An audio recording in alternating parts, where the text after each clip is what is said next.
Nous corrigeons l'exercice 30, page 126. Premièrement, nous avons une équation quotient.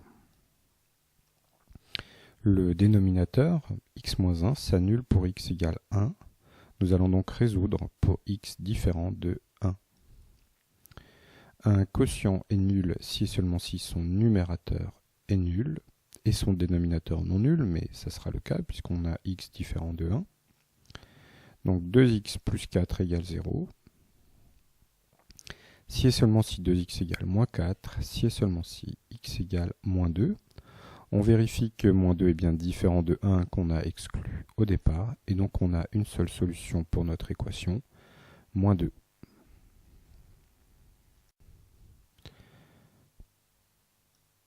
On passe à l'exercice 31, premièrement.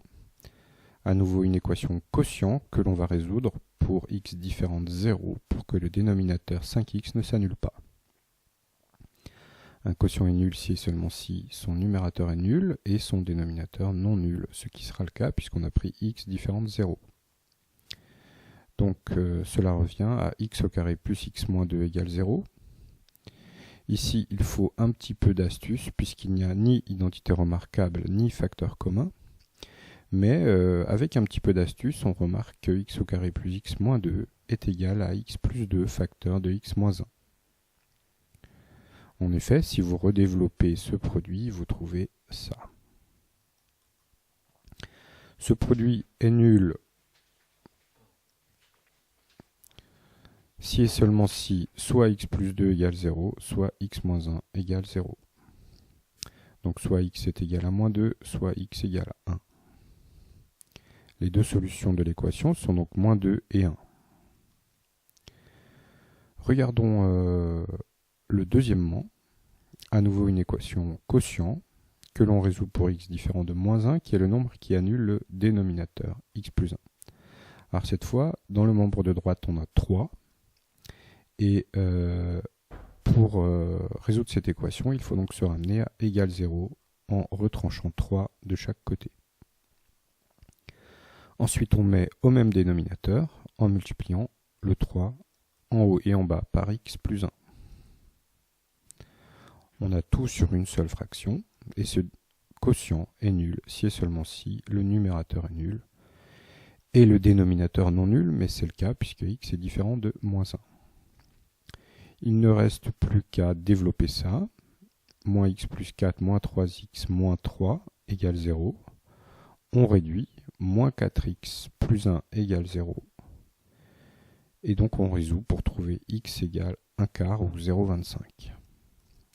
0,25 est bien différent de moins 1, puisqu'on a exclu moins 1 au départ. Et par conséquent, on a une seule solution, 0,25 ou 1 quart.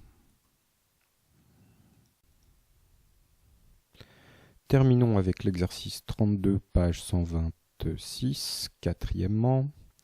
On a une équation qui est une équation un peu piège, puisqu'on a dans cette équation un x au cube. En se ramenant à égal 0, on se retrouve avec x au cube moins 2x moins 5 égale 0. On ne sait pas résoudre cette équation algébriquement à cause du cube. Tout ce qu'on peut faire ici, c'est faire une résolution graphique. Donc on peut tracer deux fonctions. J'ai tracé la fonction qui correspond à x au cube et la fonction qui correspond à 2x plus 5, une fois que je les aurai mis à droite. Donc la fonction affine 2x plus 5.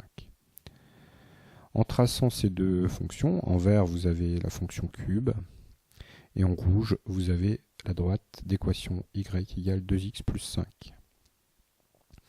On peut donc conjecturer que ces deux courbes se coupent uniquement en ce point A, qui a pour abscisse environ 2,09, qui est donc une solution approchée, la seule solution visible pour notre équation. C'est donc notre conjecture, cette équation a une seule solution, environ égale à 2,09, mais on ne sait pas le démontrer par le calcul.